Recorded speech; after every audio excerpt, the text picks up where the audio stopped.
খলিফাতুল মুসলিমিন হযরত ওমর রাদিয়াল্লাহু তাআলা আনহুর কাছে যখন চিঠিটা আসলো, তিনি চিঠির উল্টা পাশে ওই চিঠিটা পড়ে দেখলেন দুইটা প্রশ্ন তিনি করেছেন। এক নাম্বার প্রশ্ন যে আপনি 1 মাস বাঁচবেন কিনা এর গ্যারান্টি আমাকে দিতে হবে। 2 নাম্বার প্রশ্ন আপনি মুসলিম জাহানের খলিফা 1 মাস থাকবেন কিনা এটার গ্যারান্টি আমাকে দিতে হবে।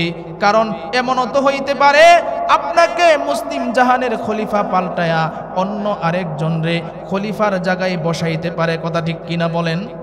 আপনি গ্যারান্টি দিতে পারেন না। আপনি যদি এই 2টা গ্যারান্টি দিতে পারেন তাহলে আমি অর্থমন্ত্রী আপনাকে 1 মাসের অগ্রিম বেতন দিয়ে দিব। সুবহানাল্লাহ। হযরত ওমর রাদিয়াল্লাহু তাআলা তিনিও জায়নামাজ বিছাইছেন, বিছায়া 2 রাকাত নামাজ আদায় করে রবের কাছে শুকরিয়া আদায় করেছেন।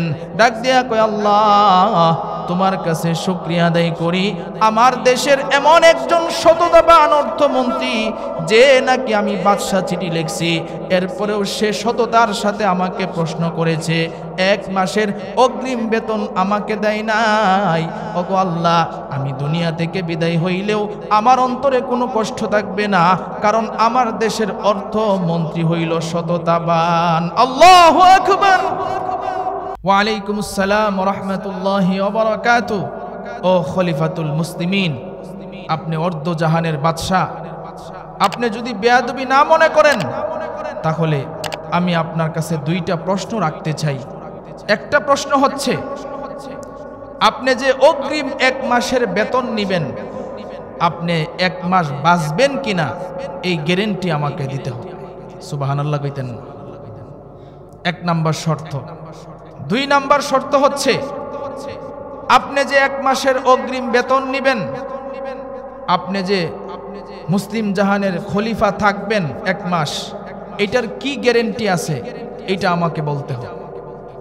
খলিফাতুল মুসলিমিন হযরত ওমর রাদিয়াল্লাহু তাআলা আনহুর কাছে যখন চিঠিটা আসলো, তিনি চিঠির উল্টা পাশে ওই চিঠিটা পড়ে দেখলেন 2টা প্রশ্ন তিনি করেছেন। 1 নাম্বার প্রশ্ন যে আপনি 1 মাস বাঁচবেন কিনা এর গ্যারান্টি আমাকে দিতে হবে। 2 নাম্বার প্রশ্ন আপনি মুসলিম জাহানের খলিফা 1 মাস থাকবেন কিনা এটার গ্যারান্টি আমাকে দিতে হবে। কারণ এমনও তো হইতে পারে আপনাকে মুসলিম জাহানের খলিফা পাল্টায়া অন্য আরেকজন রে খলিফার জায়গায় বসাইতে পারে। কথা ঠিক কিনা বলেন? আপনি গ্যারান্টি দিতে পারেন না। আপনি যদি এই 2টা গ্যারান্টি দিতে পারেন তাহলে আমি অর্থমন্ত্রী আপনাকে 1 মাসের অগ্রিম বেতন দিয়ে দিব। সুবহানাল্লাহ। হযরত ওমর রাদিয়াল্লাহু তাআলা তিনিও জায়নামাজ বিছাইছেন, বিছায়া 2 রাকাত নামাজ আদায় করে রবের কাছে শুকরিয়া আদায় করেছেন। ডাক দিয়া কয়, আল্লাহ তোমার কাছে শুকরিয়া আদায় করি, আমার দেশের এমন একজন সততাবান অর্থমন্ত্রী যে নাকি আমি বাদশা চিঠি লিখছি এরপরেও সে সততার সাথে আমাকে প্রশ্ন করেছে, 1 মাসের অগ্রিম বেতন আমাকে দেয় নাই। ওগো আল্লাহ, আমি দুনিয়া থেকে বিদায় হইলেও আমার অন্তরে কোনো কষ্ট থাকবে না, কারণ আমার দেশের অর্থমন্ত্রী হইল সততাবান। আল্লাহু আকবার। দেখেন, চিন্তা করেন, আজকে আমরা এখানে যারা আছি এমন কেউ তো নাই যে যার সন্তানকে একটা কাপড় কিনে দেওয়ার মতো ক্ষমতা নাই। যতই গরিব হোক এতটুকু ক্ষমতা আছে, কিন্তু তারা অর্ধজাহানের বাদশা হওয়ার পরেও কি পরিমাণ সততার সাথে দেশ চালাইছে, কি পরিমাণ সততার সাথে কাজ করছে। এটাই হচ্ছে মুসলিম জাহানের ঐতিহ্য। এত ত্যাগ আর ধৈর্য থাকার কারণেই জান্নাতের 2য় নাম্বার সার্টিফিকেট হযরত ওমর রাদিয়াল্লাহু তাআলা আনহু পেয়েছিলেন। আজকে আমরা জান্নাত আশা করি, কিন্তু জান্নাত পাওয়ার জন্য কাজ করি না। কথা ঠিক না বেঠিক বলেন? কাজ করি না। 100% এর মধ্যে হয়তোবা 30% মানুষ সঠিকভাবে রোজা রাখছে কিনা এর কোনো গ্যারান্টি নেই। অধিকাংশ মানুষ এরকম। আমার এক আত্মীয়রে আমি ফোন দিছি, যুবক, ফোন দিয়া মোটামুটি জিজ্ঞাসা করছি কি অবস্থা, হাল হাকিকত জানছি। জানার পরে জিজ্ঞাসা করছি রোজাগুলি কি রাখা হইতেছে? কয়েকটা রোজা রাখছিলাম, এরপরে আর রাখি না আমি। কারণ কয়েকটা রোজা ভাঙ্গে ফেলছি, এরপরে চিন্তা করলাম সবগুলো যেহেতু রাখতে পারলাম না, তাহলে আর রাইখা লাভ কি? নাউজুবিল্লাহ কইতেন না। চিন্তা করেন যে একটা রোজা ভাঙ্গে গেছে, এই জন্য সে সামনে আর রোজা রাখে নাই। তখন আমি বললাম, একটা রোজা ভাঙছে, এটা তো পরবর্তীতে কাজা করলেও হয়ে যাবে, কিন্তু বাকি যে রোজাগুলা ইচ্ছাকৃতভাবে ছাড়ছেন, এইগুলার জন্য তো কাফফারা এবং এই কাজা দুটোটাই ওয়াজিব হয়ে যায়। তাহলে আপনার শাস্তি তো কমবে না, বরঞ্চ বাড়বে। চিন্তা করেন, আল্লাহর ভয় তাদের ভিতরে নেই, আল্লাহর ভয় আজকে আমাদের ভিতরে নেই। যে আল্লাহর হুকুম বিধান ছিল রমজানের রোজা রাখা, সেইগুলা আমরা হাইসা হাইসা কৃতিত্বের সাথে যে রমজানের রোজাগুলা রাখতে পারি না, আমি হাইসা হাইসা এই কথা বলি, আমি রাখতে পারি না, না খায়া থাকতে পারি না।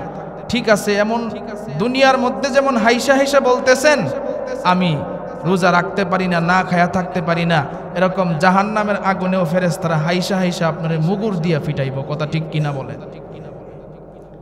যে আল্লাহ তাআলার বিধান ছিল রমজানের রোজাগুলি রাখা, তুমি রাখো নাই, আজকে এই জন্য তোমার শাস্তি। এই জন্য যারা রোজা রাখে নাই, রাসূল বলছেন ঈদের নামাজ পড়ার জন্য ঈদের মাঠে যাওয়ার তাদের অধিকার নাই। কি পরিমাণ ধমক দিছেন! এর চাইতে বড় লজ্জা আর কি আছে? যে রোজা রাখো নাই, ঈদের নামাজ পড়ার জন্য তুমি ঈদের মাঠে যাও, এর চাইতে বড় লজ্জা আর কি আছে? এই জন্য ভাই, একেবারে আমাদের সময় কাছাকাছি চলে আসছে। আমরা যারা রোজা রেখেছি, আল্লাহর কাছে আমরা কান্নাকাটি করি, কারণ আমরা জানি না কতটুকু রোজার হক আদায় করতে পেরেছি, কতটুকু আল্লাহর হুকুম বিধান সঠিকভাবে পালন করতে পেরেছি। এটা কি আমরা জানি? আমরা জানি না। এই জন্য আমাদের উচিত আল্লাহর কাছে কান্নাকাটি করা। হযরত ওমর রাদিয়াল্লাহু তাআলা আনহু ঈদের দিন একই কাজ করছিলেন। তিনি ঈদের নামাজ পড়া দরজা লাগায়া ঘরের ভিতরে বৈশা গেছেন। সাহাবায়ে কেরাম ডাকতেছেন, আপনি বাহিরে আসেন। বলে না। কয় কেন? বলে আমি যে রমজানের রোজাগুলি রাখছি, আল্লাহর কাছে আমার রোজাগুলি কবুল হয়েছে কিনা এর তো কোনো গ্যারান্টি নেই। যদি আমার রোজাগুলি কবুল না হয়, হাসরের ময়দানে আমি ওমর কি জবাব দিব আল্লাহর কাছে? এই জন্য আজকে আমার আনন্দ হবে না, আমার জায়নামাজে চোখের পানি পালায়া আমি আল্লাহর কাছে কান্নাকাটি করব। সুবহানাল্লাহ। আর আমাদের মুসলিম সোনার ছেলেরা এই ঈদের দিনে গুনার কাজে লিপ্ত হয়ে যায়। গান বাদ্য, নাচ গান, এরপরে বিভিন্ন মেয়ে নিয়া ফুর্তি করে। এমন করে কি করে না বলেন? যুবকরা ও যুবক ভাই, হাতে পায়ে ধরে বলি, গুনাহের কাজে লিপ্ত হয়েন না। প্রত্যেক ধর্মের লোকের ঈদ আছে, আনন্দ আছে। রাসূল বলেন তাদের আনন্দের, তাদের ঈদের মধ্যে নাচ গান, ডোল বাদ্য এইগুলা আছে, আর মুসলমানের ঈদের মধ্যে এইগুলা নাই। মুসলমানের ঈদের মধ্যে হচ্ছে তাকওয়া, ইবাদত।